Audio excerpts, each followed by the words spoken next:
In this short tutorial, I'll show you how to allow WhatsApp group members to send messages to the group.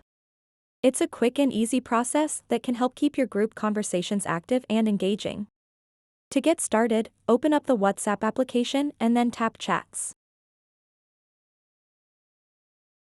After that, tap and select the group for which you want to allow group members to send messages. Then tap on the group name at the top left.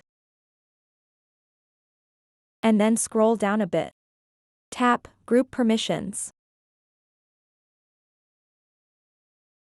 Now you'll see a section called Members Can, and in that section, you'll see an option called Send Messages, which is disabled.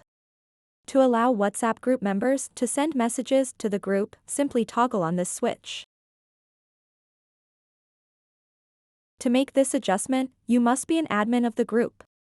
Only admins have the authority to change the group settings and allow all members to send messages. So that wraps up this tutorial.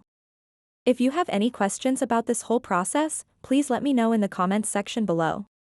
And if this video helped you out, please give it a big thumbs up and subscribe to this channel for more tutorial videos like this one. Thank you so much for watching and have a good day.